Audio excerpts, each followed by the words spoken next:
ମୁଁ ବ୍ଲାକମେଲିଂ କରି ତାଙ୍କୁ ଦେହ ବ୍ୟବସାୟ ଲଗେଇ ଆଜି କୋଟି କୋଟି ଟଙ୍କା ରୋଜଗାର କରୁଛି।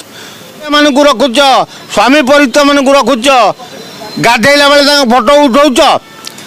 ତମେ ସ୍ୱାମୀ ସ୍ତ୍ରୀ ଦୁଇଟା ମଣିଷ ନା କ'ଣ?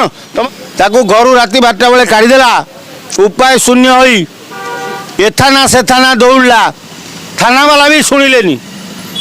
ପାଣି ଦେଉଛୁ, ପାଣି ଦେବାର କ'ଣ ମହତ୍ଵ ଏଇଆ ଯେ ରାତି ଅଧରେ ଫୋନ୍ କରିବ ତୁମର ପଇସା ଦରକାର ବୋଲି ସମସ୍ତଙ୍କ ଇଜ୍ଜତ ନେଉଛ। ଅୟୋ ବାବୁ ଗୋଟେ କାମ କରୁନ, ତୁମ ସ୍ତ୍ରୀ ଗାଧେଇଲା ବେଳେ ତା ଫଟୋ ଉଠିକି ଛାଡ଼ୁନ।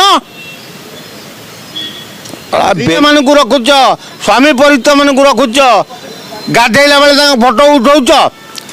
ତମେ ସ୍ୱାମୀ ସ୍ତ୍ରୀ ଦୁଇଟା ମଣିଷ ନା କ'ଣ? ତମରି ଭଳି ଝିଅମାନଙ୍କୁ ଘରେ ରଖି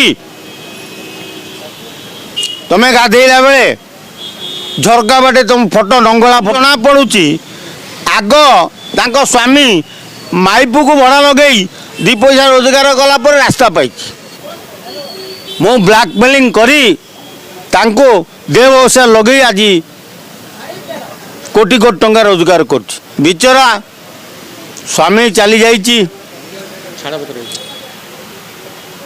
ନିରୀହ ଝିଅଟି ଧଉଳି ଥାନାର PCR ଯଦି ଏଇଭଳି ବ୍ୟବହାର କରିବ ତାହେଲେ ପିନାକୀ ବାବୁ ଆପଣ ଅଳ୍ପ DCP ପିନାକୀ ବାବୁ ଆପଣଙ୍କ PCR କ'ଣ କରୁଛନ୍ତି ତା ଉପରେ ବିହିତ କାର୍ଯ୍ୟାନୁଷ୍ଠାନ ଗ୍ରହଣ କରିବା ଉଚିତ। ଯଦି ନ କରିବ ତାହେଲେ ରାଜଧାନୀରେ ଶହ ଶହ ମହିଳାଙ୍କର ବଡ଼ ବଡ଼ କଥା କହୁଛି। ଆମେ ଲୋକଙ୍କର ପୋଲିସ